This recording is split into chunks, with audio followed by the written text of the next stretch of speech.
인류 문명의 발달에 있어서 가장 획기적인 공헌을 한 것이 여러분 무엇일까요? 우리 인간의 삶의 질을 가히 혁명적으로 바꾸어버린 그러한 발견이라고 할 수 있을까요? 그것이 무엇일까요? 그것은 오늘날 모든 사람들이 누리고 있는 오늘날 대부분 사람들이 누리고 있는 이 문명의 혜택은 여러분 전기의 발견에서 시작되다고 볼 수 있습니다. 할렐루야. 여기 보니까 전기를 바꿔놓으니까 흔하지요. 네. 냉장고 또 세탁기, 에어컨 같은 가전제품은 물론이고 우리가 매일 들고 다니는 스마트폰 또 컴퓨터 심지어는 전철까지 전기가 존재하지 않으면 그런 것들이 존재할 수 있습니까? 불가능한 것들입니다. 있을 수 없는, 상상을 할 수가 없는 그러한 것들입니다. 이처럼 인간의 삶의 패턴을 송두리째 바꿔버리고 삶의 질을 가히 혁명적으로 탈바꿈시킨 것이 바로 전기의 발견인 것입니다. 인간의 삶의 질을 획기적으로 발견시킨 것이 또 하나가 있어요. 그게 무엇일까요? 이것은 노벨이 발견한 다이아마이트입니다. 노벨이 발명한 이 다이아마이트는 원자폭탄으로 발전되지요. 그래서 전쟁의 개념을 땅땅 총 쏘고 그런 개념이 아니라 가히 전쟁 개념 자체를 바꿔버려요. 폭탄이 날아다니는 그런 식으로 바꿀 뿐만 아니라 또 이것은 오늘날 우리의 삶의 질을 송두리째 바꾸게 하는 요인을 만들었는데 인공위성을 쏘아냈다는 거예요. 다이아마이트가 발견되자는 이게 상상할 수 없는 일인데 우리 인간의 삶의 영역을 어디까지 확장시켰어요? 우주에까지 대기권을 벗어나는 우주에까지 미치도록 한 것이 이 다이아마이트의 발견입니다. 우리가 이렇게 자동차 타고 다닐 때 아주 편리한 거 있죠. 뭡니까? 내비게이션. 여러분 이게 이 내비게이션이라는 것이 대기권 밖에서 위성이 돌지 않으면 인공위성이 돌지 않으면 가능해요? 불가능해요? 불가능해요. 대기권 밖에서 인공위성이 끊임없이 정보를 수집해서 다 쏘아내려 보내주니까 그것을 바탕으로 내비게이션이라는 것이 작동될 수가 있는 것입니다. 오늘날 전쟁도 이러한 개념에서 되고 있어요. 이게 아주 엄청난 획기적인 발전입니다. 그래서 우리 인류의 문명의 획기적인 발전의 토대를 마련하는 것을 저는 크게 두 가지로 봐요. 달리 볼 사람도 있겠지요. 그러나 하나는 전기고 하나는 이 다이아마이트의 발견이에요. 그래서 인간의 삶의 토대와 삶의 그 패턴, 그 다음에 삶의 질을 아주 송두리째 근원적으로 바꿔버린 것이 이 전기와 다이나마이트의 발견이라고 말할 수 있는 것입니다. 사실 이 전기나 다이아마이트 발견 없이도 인간이 생존하는 데는 문제가 있습니까? 없습니까? 그 다이나마이트 없다고 전기 없다고 옛날에 이웃시대 사람들 못 살지는 않았잖아요. 살았잖아요. 그럭저럭. 그러나 전기와 다이나마이트의 위력을 만약 그 당시에 사람들이 알았다면 어떻게든지 그것을 어떻게 하려고 했겠어요? 사용하려고 했겠지요. 왜 그래요? 우리의 삶에 너무 편리하고 유용하고 너무나 좋은 것이기 때문에 그것을 어떻게든지 사용하려고 했을 것이에요. 바로 그와 같은 것. 없더라도 인간이 사는 데는 문제가 없지만, 생존 자체에는 문제가 없지만, 없으면 또 엄청 불편한, 없어서는 안 되는 필수 불가한 것이 전기와 다이나마이트 같은 것들인데, 그것들이 우리 신앙에도 그와 같은 것이 존재한다는 거예요. 그것이 무엇일까요? 우리 신앙에서 없어도 우리가 신앙생활하는데 구원받는 데는 지장이 없지만, 그러나 그것이 없이는 우리가 신앙생활을 정말 힘있고 능력있게 전기가 우리 인간에게 발견되고 우리 인간의 삶의 질이 획기적으로 삶의 질이 높아진 것처럼 우리에게 이것이 있으면 우리 신앙생활을 획기적으로 발전시키는 그러한 것이 있다는 거예요. 그게 무엇일까요? 바로 우리 주님께서 떠나시기 직전에 제자들을 불러놓고 말하기를 아버지 약속하신 것을 기다리라. 할렐루야.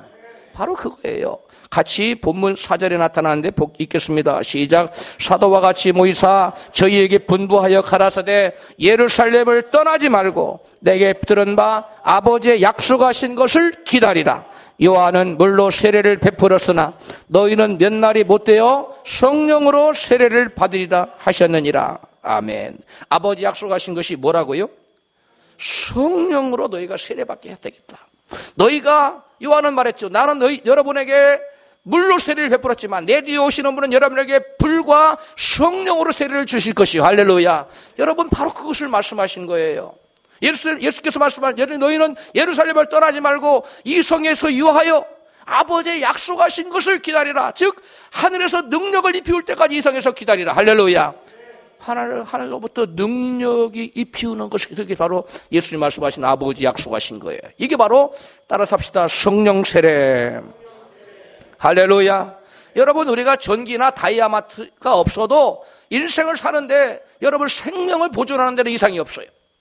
그런 것처럼 저와 여러분이 신앙생활에서 예수 믿고 구원받는 데에 있어서 여러분 성령 세례 받지 않아도 우리가 구원받는 데는 지장이 없어요. 그러나 우리의 신앙이 여러분 차원 높아지고 더욱더 하나님 주신 사모들이 감당하고 힘 있고 능력 있는 차원 높은 신앙생활을 하려면 우리에게 필요한 것이 있어요. 그것이 바로 뭐예요? 바로 성령의 세례라는 거예요.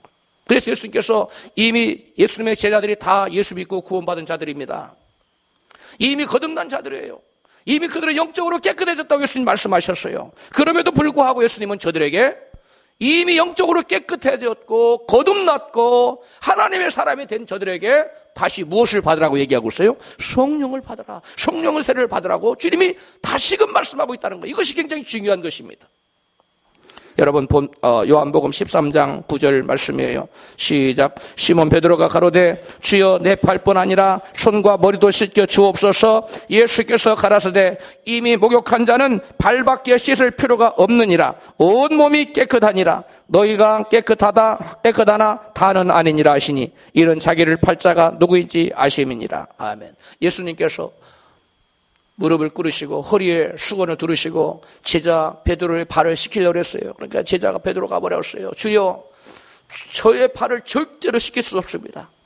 그 예수님이 뭐라고 했어요? 내가 너의 발을 씻기지 않으면 너와 내가 뭐가 된다? 상관이 없는 자가 된다. 주님과 상관은 구원받지 못하잖아요. 베드로가 깜짝 놀라가지고 한 말씀이에요. 주여 발뿐만 아니라 내 멋도 씻어주세요. 손과 머리도 씻어주세요. 이렇게 부탁을 했어요. 예수님이 뭐라고 말씀했어요? 예수께서 가라사대 이미 목욕한 자는 무엇밖에 씻을 필요가 없다. 발밖에 씻을 필요가 없다. 이미 목욕했다는 것은 거듭났다는 얘기예요. 이미 구원받았다는 거예요. 그러면서 뭐라고 그래요? 너희들이 이미 뭐하다? 깨끗해졌다. 할렐루야. 예수 믿어 거듭난 사람, 이 사람은 영적으로 새로운 피조물이에요. 그래서 거듭난 사람이에요. 그래서 여러분 하나님 그를 깨끗하게 보시는 거예요. 그래서 예수님이 그에게 뭐라고 너는 발만 씻으면 돼. 왜 그래? 이스라엘 백성들은 매일 게다짝을 샌들을 신고 다녔는데 사막지대 아닙니까? 걸어 나갔다 오면 발에 뭐가 묻어요? 때가 묻어요. 먼지가 묻어요.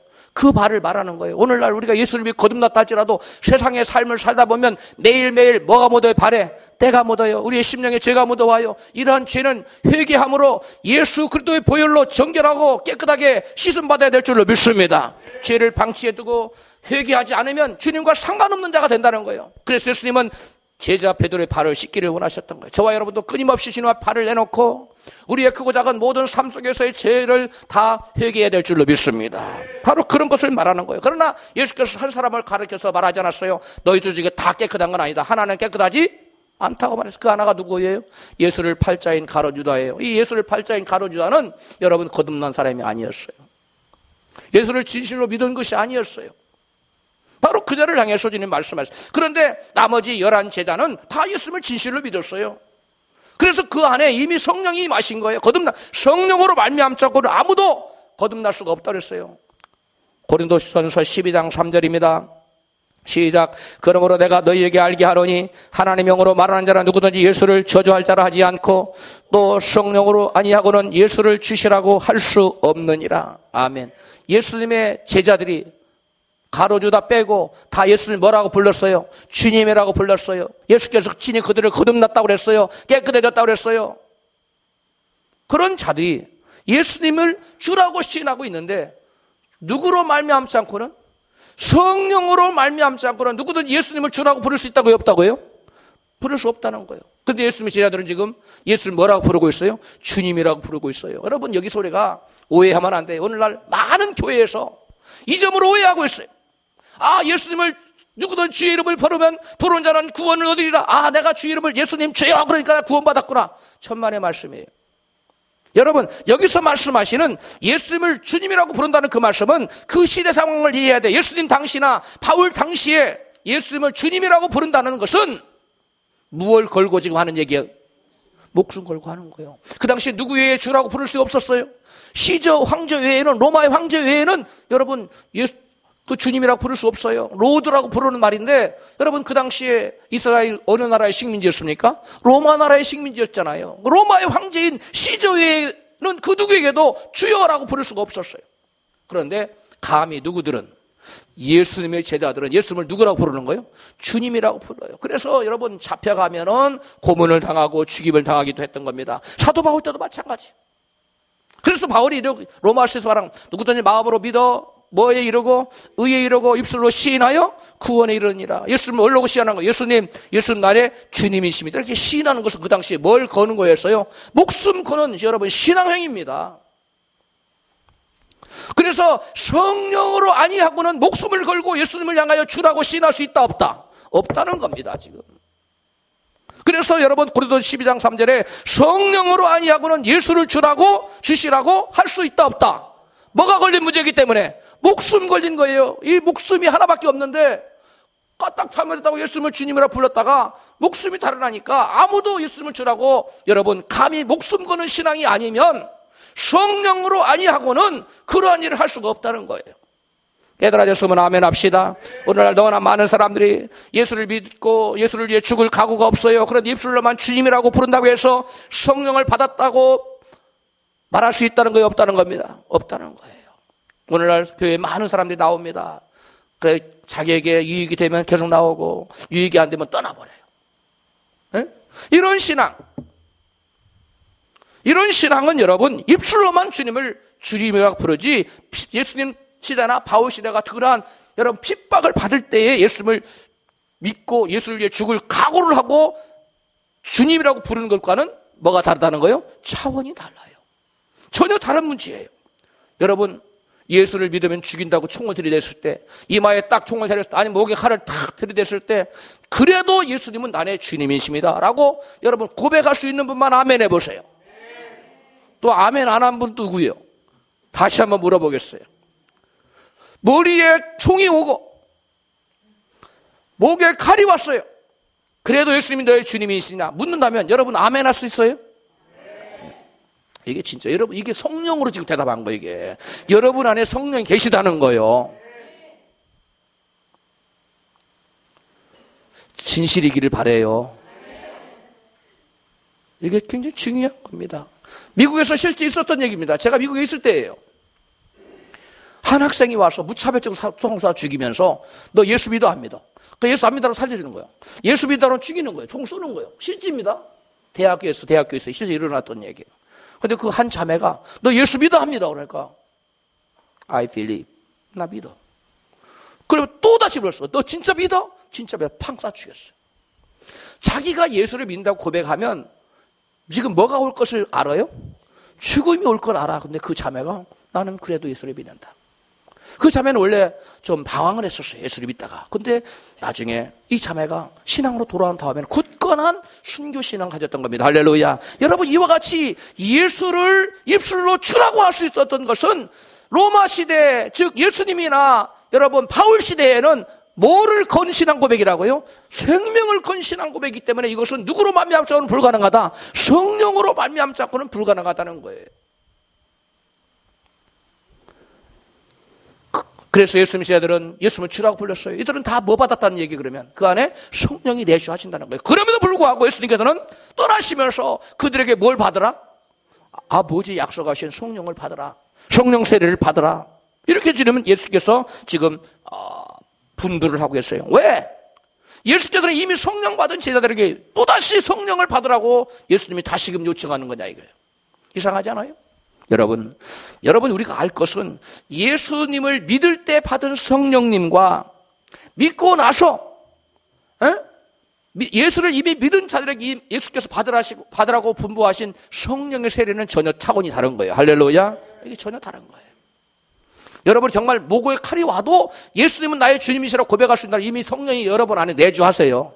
그 사람은 죽으면 천국 갑니다. 이렇게 아멘이 약해져서 갑자기. 그 사람은 죽으면 뭐 한다고요? 천국 가요. 정말 믿은 사람은. 에? 그런데 그런 사람이라 할지라도 예수님은 뭘 받으라? 성령을 또다시 받으라고 했어요. 이 성령은 성령 세례라고 말하는 건데, 세례 요한이 나는 물로 너희들에게 세례를 주지만 내 뒤에 오시는 이는 뭘로 세례를 준다? 불로 세례를 주시고 성령으로 세례를 주실 것이다. 바로 예수님이 성령 세례를 주시는 분이에요. 할렐루야. 예수님이 가서 성령을 아버지께 받아서 너에게 보내주신다고 말씀했어요. 그래서 너희들은 아버지 약속하신 성령을 받으라고 예수님 말씀하실 때 그 성령을 받으라고 하신 것은 성령의 세례를 말씀하고 계시는 거예요. 할렐루야. 그래서 여러분 구분해야 돼요. 예수를 나의 구주로 믿을 때 오시는 내주하시는 성령, 또 그 믿은 자들에게 다시 하나님의 불을 부어주시는, 기름을 부어주시는, 권능을 부어주시는 능력의 세례, 이것은 성령의 세례예요. 할렐루야. 누가복음 24장 49절을 보면 우리가 그 차이점을 더욱더 확연히 알 수 있어요. 같이 읽어요. 시작. 내가 내 아버지의 약속하신 것을 너에게 보내리니 너희는 위로부터 무엇을 입힐 때까지, 능력을 입힐 때까지 이 성에 유하라 하시니라. 아멘. 여기서 주목할 단어가 어떤 단어입니까? 위로부터 뭘 입힐 때까지? 능력을 입히운다는 거예요.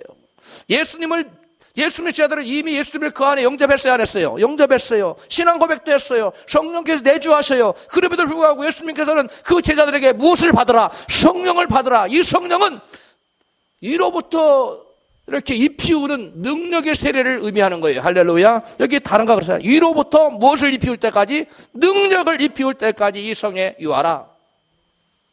우리 옆에 계신 분에게 위로부터 능력을 입힘 받으세요.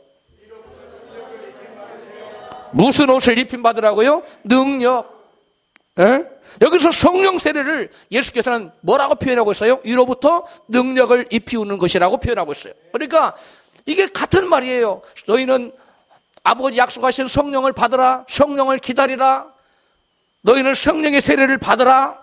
위로부터 능력을 입힘을 받으라. 다 같은 얘기예요. 할렐루야. 네. 그래서 예수께서 승천하시면서 제자들에게 너희들은 이 성을 떠나지 말고 아버지 약속하신 것을 기다리라고 할 때 그것은 바로 뭐냐면 위로부터 무엇을 입힘 받는 거요? 능력을 입힘 받는 겁니다. 할렐루야.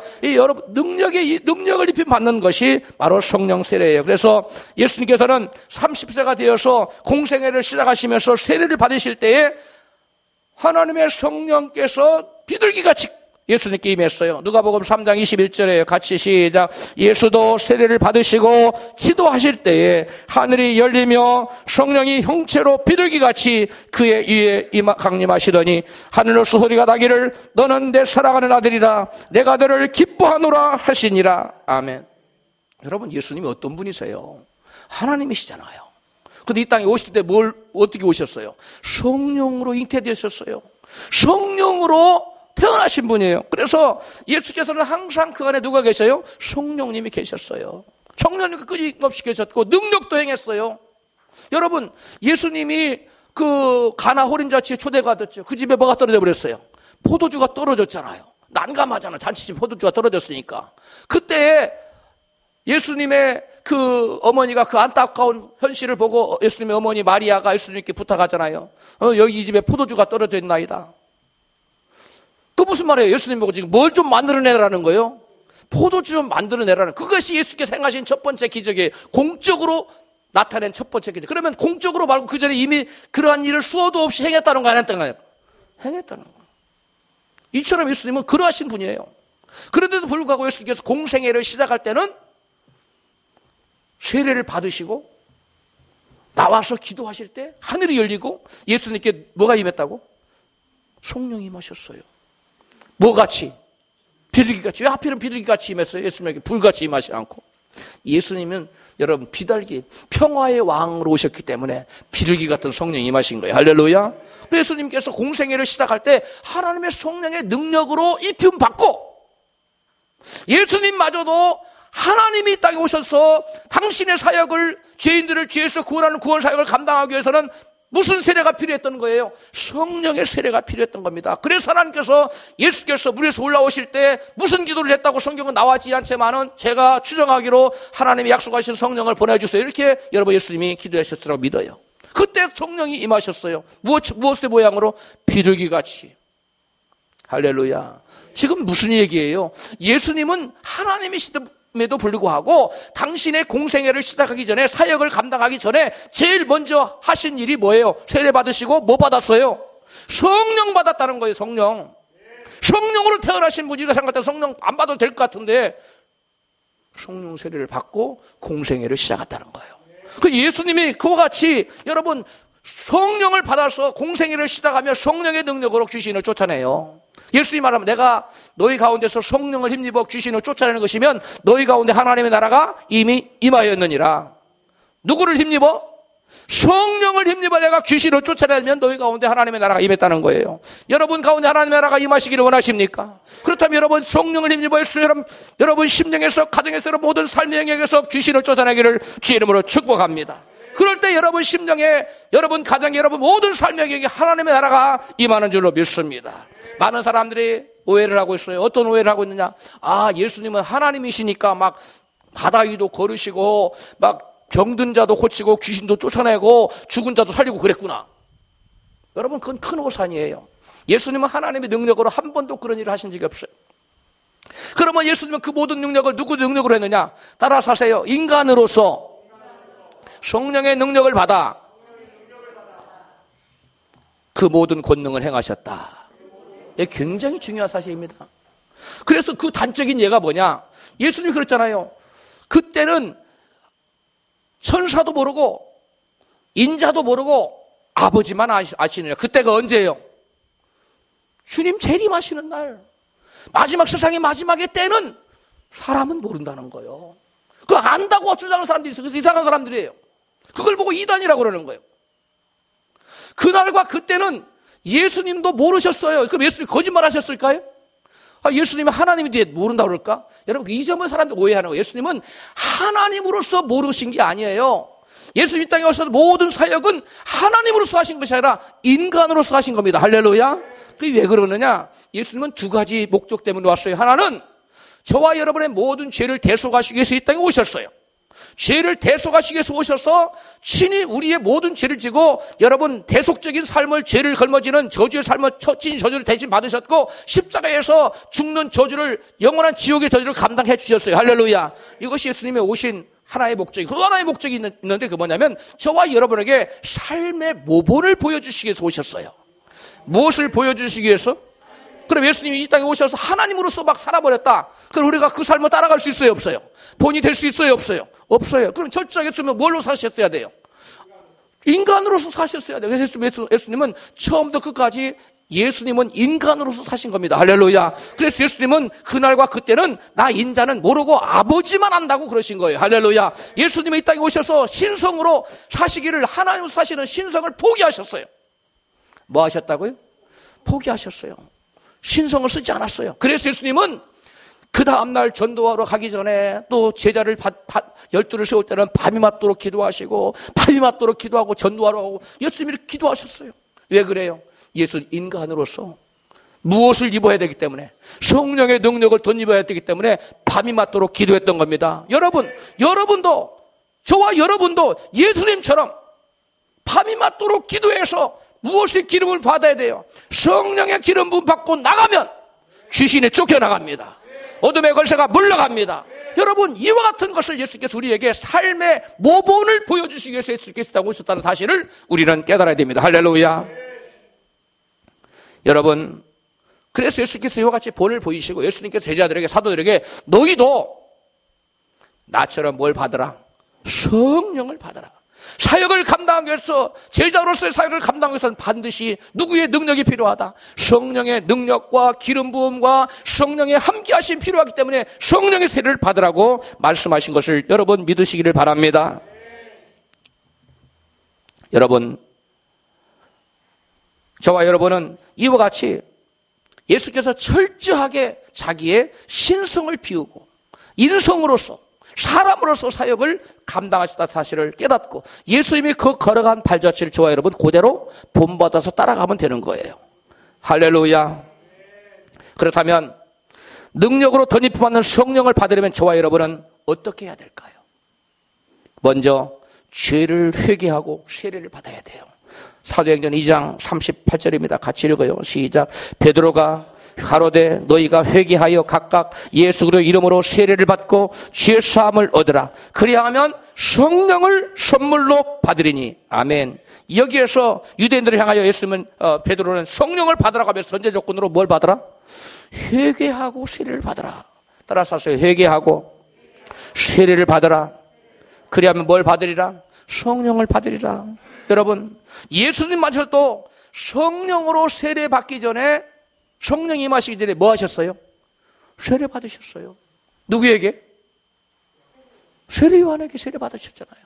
그리고 나와서 기도할 때 성령이 비둘기같이 임했어요.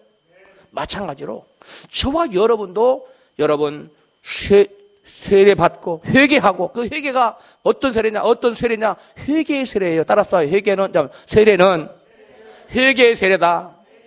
예수님이 그 회개의 세례를 받았어요. 우리에게 본을 보여주시기 위해서 한 것이에요. 요한이 그랬잖아요. 내가 당신에게 세례를 받으러 가야 되는데, 아니다. 당신이 나한테 세례를 줘서 하나님 의를 이루자. 우리에게 본을 보여주시기 위해서는 죄 없으신 예수님이 죄의 회개의 세례를 받으셨다는 거예요. 할렐루야. 그러므로 오늘날 교회에서, 많은 교회에서 회개 없이 주님을 영접하라고 그러고 회개 없이 예수를 믿으라고 말하는 것은 이게 잘된 거예요? 잘못된 거예요? 예, 잘못된 거예요. 먼저 예수를 영접하려면 회개를 해야 됩니다. 예수를 믿기 전에 뭐 해야 돼요? 회개를 해야 돼요. 죄를 버려야 돼요. 그러므로 저와 여러분이 진정한 회개 없이, 예수님께서 회개 없이는 예수님께서 내주하실 뿐만 아니라 예수님이 들어오시지도 않아요. 들어오신다고 들어오시는 게 아니에요. 진정으로 죄를 회개해야 돼요. 죄를 버려야 돼요. 그런 자에게 성령이 임하시고 그런 자에게 성령의 세례가 임하는 줄로 믿습니다. 그런데 우리가 또 여기서 하나 잊지 말아야 될 사실이 있어요. 그것은 세례가 이 침례가 단지 물속에 들어갔다 나오는 것을 말하는 게 아니에요. 그러면 여기서 말하는 이 침례는 물속에 들어갔다 나오는 단지 그것만은 아니고 그것은 상징이에요. 물속에 들어갔다 나오는 단지 상징이 무엇에 대한 상징입니까? 나의 옛사람이 죄에 대하여 죽고 다시 예수 그리스도의 이름으로 다시 일어나는 것을, 부활하는 것을 의미하는 것이 세례요 침례입니다. 할렐루야. 이것을 로마서 6장 3절 그리고 6절에 말씀하고 있어요. 같이 읽어요. 시작. 무릇 그리스도 예수 합하여 세례를 받은 우리는 그의 죽으심과 합하여 세례를 받음으로 그와 함께 장사되었나니, 우리 옛사람이 예수와 함께 십자가에 못 박힌 것은 죄의 몸이 멸하여 다시는 우리가 죄에게 종노릇하지 아니하려 하매니. 아멘. 여기서 세례를 뭐라고 지금 말씀하고 있어요? 그리스도 합하여 세례를 받은 것은 그리스도와 함께 뭐가 되는 거예요? 장사된 거예요. 죽었다는 거예요. 예수 그리스도와 함께 나의 옛사람이, 나의 정과 욕이, 옛사람이 죄를 사랑하는 마음, 세상을 사랑하는 가득한 옛사람의 모습이 그리스도와 함께 십자가에 어떻게 됐다는 거예요? 같이 못 박아 죽였다는 거예요. 이것을 여러분 상징적으로 보여주는 것이 세례요 침례의식인 줄로 믿습니다. 단지 물속에 들어갔다 나왔다 세례받아, 이게 아니에요. 나의 옛사람은 죽었다는 겁니다. 내가 세상을 사랑하는 마음은 죽었다는 겁니다. 이제는 누구를 위해 산다는 거예요? 이제 내가 산 것은 내가 산 것이 아니라 내 안에 누가 사신 것이라, 그리스도께서 사신 것이라는 신앙 고백을 하며 매일 시주로 내가 추구하는 것이 나의 영광이에요. 하나님의 영광을 추구하며 사는 삶, 이것이 바로 세례받은 사람, 나의 옛사람을 정과 욕을 나오듯이 십자가에 못 박아 죽여버린 사람의 삶의 모습인 줄로 믿습니다. 두 번째, 우리가 어떻게 하면 성령 세례를 받을 수 있을까요? 누가복음 11장 11절입니다. 같이 읽어요. 시작. 너희 중에 아비된 자 누가 아들이 생선을 달라 하면 생선 대신에 뱀을 주며 알을 달라 하면 전갈을 주겠느냐? 너희가 가지라도 좋은 것을 자식에게 줄 거야 알거든 하물며 너희 천부께서 구하는 자에게 성령을 주시지 않겠느냐? 아멘. 어떤 자에게 성령 주신다고요? 구하는 자에게. 오늘 본문이 아니지만 사도행전 1장 13절 같이 읽으면 12절부터 시작. 제 아들이 감나무지라는 산으로부터 예루살렘에 돌아오니 저희 요한은 타락에 올라가니 베드로, 요한, 야고보, 안드레와 야고보의 아들 유다가 다 거기 있어 여자들과 예수의 모친 마리아와 예수의 아우들로 더불어 마음을 같이하여 전혀 기도에 힘쓰니라. 예수께서 하늘로 승천하실 때 어디서 승천하셨어요? 감람산에 승천하셨어요. 감람산에 500의 제자들이 다 봤어요.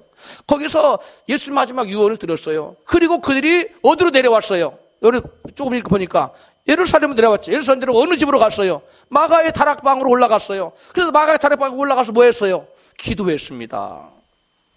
이 성을 떠나지 말아라. 이 성을 떠나지 말고 뭐 하라는 거예요?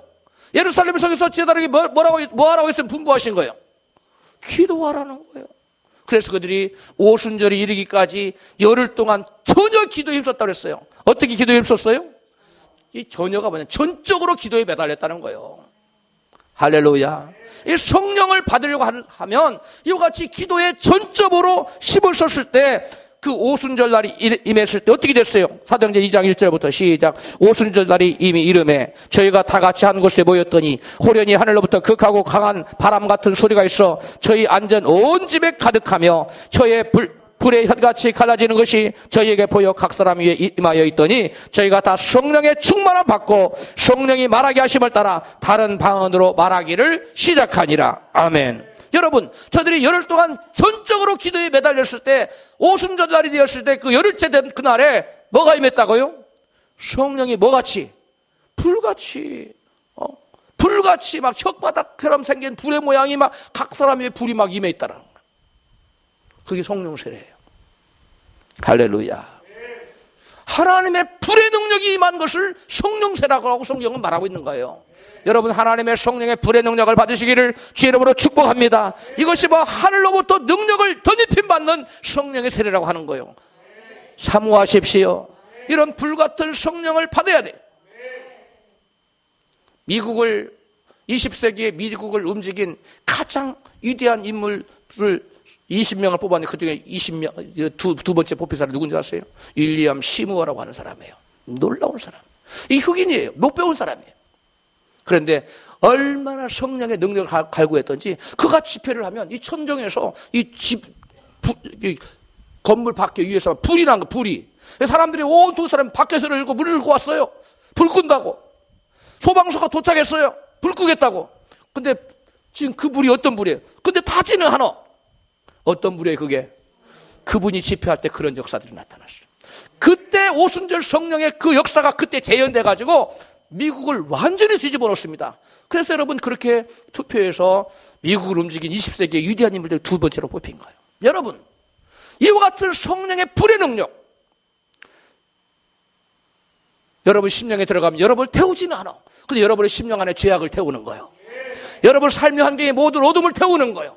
이게 성령의 불의 능력입니다. 이것이 언제 임하느냐? 성령의 불세례를 받을 때, 성령 세례 받을 때 임하는 줄로 믿습니다. 이 세례를 받으시기를 주님으로 축복합니다. 간절히 기도해야 돼요. 그 다음에 세 번째가 아니라 그 다음에 성령을 받으면 그럼 어떤 역사가 나타날까요? 성령이 임하면 우선 권능을 받아요. 따라서 합시다. 성령이 오직 너희에게, 따라서 사도행전 1장 8절 시작. 오직 너희에게 성령이 임하시면 너희가 뭘 받고? 권능을 받고. 오직 성령이 너희에게 임하시면 너희가 뭘 받는다고요? 권능을 받아요. 성령 세례 받으면 권능이 생겨요. 권능. 성령님의 이 권능은 어떤 권능이냐? 모든 것을 부서뜨려서 버릴 수 있는 그러한 절대적 능력을 말하는 거예요. 다이나마이트가 나타날까 하면 바위고 뭐고 다 부서뜨려 버리잖아요.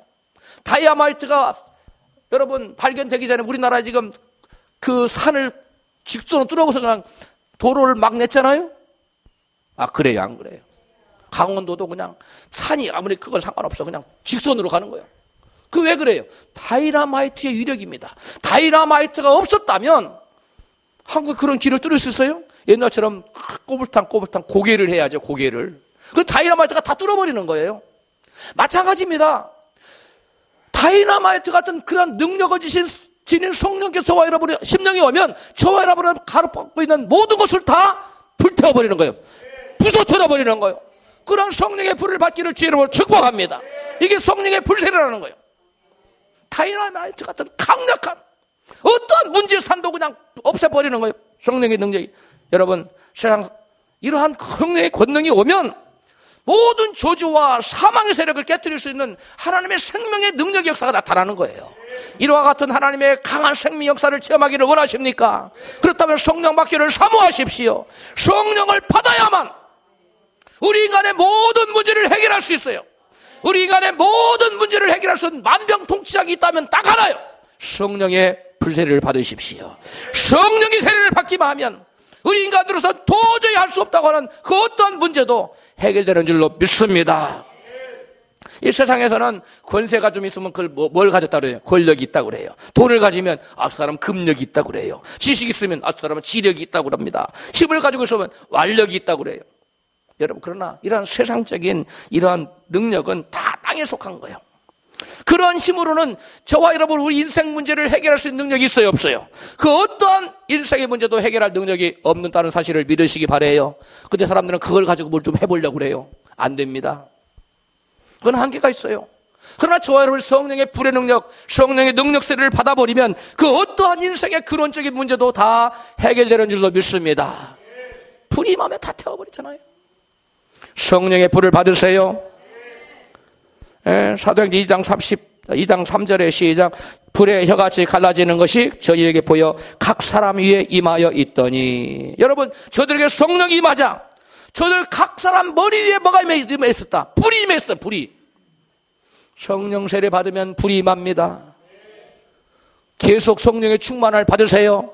성령 세례 한번 받았다고 해서 모든 것이 다 태워지고 모든 게 해결되는 게 아니에요. 그때로부터 제자들은 계속 끊임없이 성령의 재충만을 받았어요. 성령의 불세례를 받고 그다음에 성령의 재충만을 또 받고 계속 성령의 불을 받으시기를 주님으로 축복합니다. 저희 교회에 강사 목사님 오셔서 여러분에게 불 받으라고 막 안수해 주잖아요. 그럼 불이 많은 거예요. 제가 여러분한테 안수를 할 때 아무것도 없는 것 같지만 그게 아니에요. 불이 들어가고 있어요. 불이 들어가서 여러분 10년 안에 죄악을 태우는 겁니다. 세상 사랑하는 마음, 돈을 사랑하는 마음, 성공을 사랑하는 마음, 탐심과 음심과 이런 모든 것들을 다 태우는 거예요. 여러분도 성령의 불세례를 받으면 특별히 주의 적이 안 돼도 권사님이나 장로님 중에 성령의 불의 능력이 임해서 막 사람들 치유하고 문제를 해결하고 하는 분들이 많이 있어요. 그렇게 다 되기를 주로 축복해요. 다 그렇게 되십시다. 그러려면 뭘 받아야 돼요? 성령 세례 받아야 돼요. 성령의 불을 받으세요. 여러분 성령의 불을 받으면 여러분 자신의 문제를 뿐만 아니라 여러분 주변의 모든 사람의 문제도 다 해결될 수 있어요. 할렐루야. 제가 이 위에서 상추에 물을 주는데 나는 상추를 요것만 주고 싶어. 물을 요것만. 근데 요것만 줄 수가 없어. 요거를 주다 보면 옆에 것도 물이 다 같이 젖지더라고. 내가 그래서 깨달았어요. 아, 이게 그렇구나. 내 한 사람이 복을 받으면 나만 받는 내 주변 사람 다 복을 받는구나. 할렐루야. 복 받아서 남 주세요. 복 받아서 하나님께 영광 돌리세요. 이기적인 마음품 나만 찾아라 그렇게 하지 말고 여러분 성령 받고 능력 받고 불세례 받아서 여러분 심령의 어둠 다 내쫓고 여러분 삶의 영역에서 모든 조중수가 내쫓고 여러분 불 받고 권능 받아서 많은 사람을 치유하고 저들에게 하나님의 영광을 드리려는 복된 하나님의 도구로 쓰임받기를 주의 이름으로 축복합니다. 성령이 임하면 여러분 불이 임하기 때문에 마음이 뜨거워져요. 뭐가 뜨거워져요?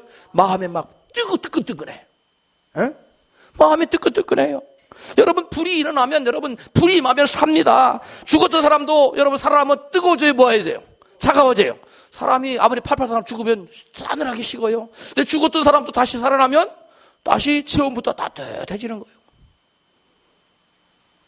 불은 여러분 생명이에요. 불은 뭐라고요? 생명이에요. 얼음 차가운 거 이거 사망을 나타내는 거예요. 여러분 성령이 마시면 성령은 불의 능력이기 때문에 몸과 마음이 뜨거워질 뿐만 아니라 우리의 삶의 환경도 생명의 환경으로 다 바뀌는 줄을 믿으시기 바라요. 성령이 임해야 됩니다. 성령이 오소서 성령이 오소서 내 주에 보내신 성령이 오소서 이렇게 여러분 찬양하고 성령을 사모하고 여러분 고대하고 성령 오시기를 기도할 때 성령이 불세를 임하시고 대충만으로 임하셔서 저와 여러분의 심령과 가정과 모든 삶의 영역을 바꾸는 줄로 믿습니다. 여러분 우리 몸이 차가워지면 제일 먼저 뭐가 온 줄 알아서 감기 와요. 37도 이하로 떨어지면 무조건 감기가 오게 돼 있어요. 그러니까 몸을 따뜻하게 하세요. 따뜻하게 감기가 잘 오는 사람은. 그리고 여러분 몸을 뜨끈뜨끈하게 몸을 40도 이상으로 올리면 온도를 올리면 여러분 안에 있는 모든 암세포가 다 죽어버려요. 몸을 뜨겁게 해야 돼요. 그럼 성령의 불 받으면 여러분 저 같은 경우 성령의 기도를 뜨끈뜨끈하면 어디서부터 목덜미에 뜨끈뜨끈해. 너무 뜨거워. 불이 임하는 거예요, 여기에. 여러분, 어떤 사람은 성령이 임하면 등짝이 뜨끈뜨끈한 사람도 있다. 다 달라요. 어떤 사람 제가 안수하면 목사님 안수하면 머리가 뜨끈하고 막 등이 뜨끈뜨끈해요. 그런 사람도 있어요. 이게 성령이 지금 뭘로 임하기 때문에? 불이에요. 따라서 성령님은 불이십니다. 불이에요, 불. 여러분 삶의 환경에 차가운 것이 임하면 막 가슴이 냉랭해지면 원망과 불평이 찾아와요. 염려, 근심이 찾아옵니다. 짜증이 찾아옵니다. 이거 사망의 세력이에요. 그런 걸 다 내가 쫓아야 돼요. 다 내쫓으세요. 그 다음에 마지막으로 성령의 능력이 임하면 증인의 삶을 살게 돼요. 사도행전 1장 8절 시작. 오직 성령이 너희에게 임하시면 예루살렘과 온 유다와 사마리아 땅까지 이르러 내 증인이 되리라. 우리에게 성령이 임하시면 권능이 임해서 예루살렘과 사마리아와 온 유대와 사마리아까지 예수님의 증인이 돼요. 예수님은 요한복음 15장 26절에 이와 같이 말씀하세요. 시작. 내가 아버지께로서 너희에게 보낼 후에사 곧 아버지께 나오시는 성령이 오실 때에 그가 나를 증거하실 것이요. 그 성령은 어떤 영이에요? 증거하시는 영이에요. 어떤 영이라고요? 증거하시고 깨닫게 하시는 또 계시의 영이에요. 따라서 성령님은 계시의 영이요 증거의 영이라. 여러분이 진짜 성령 받았느냐 안 받았느냐를 보려면 막 말씀을 읽을 때 막 깨달음이 팍팍 오고, 그 다음에 만나는 사람 만나면 막 전도가 막 저절로 나도 안 오고 싶은데 막 전도가 막 되고, 그런 성령 세례 받은 거예요, 이 사람은. 왜 그래요? 그 성령은 어떤 영이기 때문에? 계시의 영이요? 또 무슨 영이기 때문에? 증거의 영이기 때문에 그래요. 할렐루야. 성령께서는 예수를 계시하고 증거하세요. 그래서 여러분, 증인이란 말 있잖아요. 증인이란 말은 헬라 원어로 마르투레스라는 그런 단어인데, 여러분, 마르터, 이게 다 한국 사람 발음하거든요. 이게 순교자라는 단어가 여기서 왔어요. 증인이라는 말에서 순교자. 예수님의 제자들이 어디까지 증거했어요? 죽기까지, 순교하기까지 여러분, 예수님의 증인의 삶을 살았어요. 그래서 여러분, 순교자라는 단어는 여러분, 증인이라는 단어에서 왔다는 거예요. 예수를 믿으면, 주의 성령의 세례가 임하면, 성령의 불사례가 임하면 예수님을 증거하는데 어디까지 증거해요? 죽기까지. 죽여도 예수님 제자들은 그걸 매맞으면서 기뻐했어요. 그게 바로 성령 받은 사람들의 모습이에요. 여러분, 정말 성령 세례 받은 사람은 이와 같이 증인의 삶을 살게 돼 있어요. 할렐루야. 여러분, 강경이 어디 있는지 아세요? 강경이 어디 있어요? 에? 어디요? 군산에. 전북이 아니라 강경은 부여 옆에 있대요. 부여 옆에. 제가 찾아봤어요. 저도 강경이 어딘가 싶어가지고. 부여 근처에 강경이라는 곳이 있는데, 그것에 놀라운 일이 있어요. 그 부여 근처에 6.25 사변 때 1.4 후퇴 때 인민군들이 쫙 북진해서 도망치면서 마침 주일날 어느 교회를 급습했어요. 급습해가지고 성도 전부 다 마당으로 끌어내가지고 쫙 일로를 세워놓고 담임 목사를 죽이려고 작두를 갖다 놓고 목을 작두를 갖다가 딱 갖다 집어넣었어요. 그러니까 그것을 보고 장로님이 추천하가더니 목사님을 끄집어내고서 내가 대신 죽을 거라고 목사님을 살려주시고 나를 죽이라고 작두 밑으로 딱 들어갔어요. 그러니까 목사님 그것을 딱 끄집어내고 자기가 들어갔어요. 장로님하고 목사하고 지금 서로 뭐 하겠다는 거예요? 자기가 죽겠다는 거예요. 그러니까 인민군이 그걸 딱, 인민군 대장이 팔짱 끼고 배웠더니, 동무들! 내가 참으로 감동받았시오. 예수를 믿으려면 이렇게 화끈하게 잘 믿으시오. 나도 옛날에 저 북한에 있을 때 주일학교를 다닌 적이 있어. 하면서 떠나갔다는 거예요. 할렐루야. 그 작두대에다가 모가지를 서로 집어넣으려고 싸우고 있으니까 성령께서 그것을 보고 그 인민군 마음을 감동시켰어요. 여러분, 그 무엇이 저들로 하여금 죽기를 각오하게 만들었어요. 하나님의 성령의 불의 능력이 임한 줄 믿습니다. 목사님과 장로님이 서로 죽으려고 그러니까 서로 살았어요. 둘이 서로, 장로님은 목사님 죽으라고 그러고 목사님은 장로님 죽으라고 그러면 인민군이 이렇게 둘 다 죽였을 거예요. 여러분, 아무쪼록 성령의 불의 능력을 받으시길 바랍니다. 성령 세례 받고 또 그 한 번 받았다고 해서 끝나는 게 아니에요. 계속 불이 식으면 또 집어넣어야 돼요. 여러분, 요즘은 별로 안 하고 물을 뜨끈뜨끈한 거 집어넣어가지고 배를 따뜻하게 하는 거 우리 집사람 사가지고 막 들고 다녀요. 그걸 뭐라고 그래요? 뭐 핫팟? 네, 핫팟. 뭐 핫팟인지 뭔지. 자오지간 그거 여러분 물집으로 계속 뜨끈합니까? 시간 지나면 한 2시간 지나면 식더라고요. 그지요? 좋은 걸 3시간까지도 가고. 마찬가지. 성령의 불의 능력 한 번 받다 끝나는 게 아니에요. 기름 한 번 넣고 자동차가 영원히 달립니까? 아니잖아요. 돛이 떨어지면 기름 넣잖아요. 마찬가지예요. 성령의 불의 능력을 받았어도 성령 세례를 받았다 할지라도 우리가 그것을 다 사역하려 써먹어버리면 여러분 다시 받아야 돼요. 제가 집회 갈 때 불의 능력을 받기 위해서 금식하고 기도하고 갑니다. 어디 집회 갈 때. 갔다 와서 또 내가 다시 금식하고 저한테 어두운 영 다 떨어냅니다. 이번 집회를 제가 열심히 금식하고 기도했어요. 여러분, 이렇게 주의 종이 집회를 준비했으면 참석을 해야지. 에? 집사라는 타이틀을 가지고 참석하라는 분도 계세요. 그러면 안 돼요. 그 교회 일이 여러분 가정의 일보다 앞서야지 뒤뜨지면 안 됩니다. 할렐루야. 그게 아멘 하세요. 여러분, 이와 같이 성령의 불의 능력을 받고 그 성령의 불의 능력을 끊임없이 재충전해서 살아갈 때 하나님의 역사가 저와 여러분 나타날 줄로 믿습니다.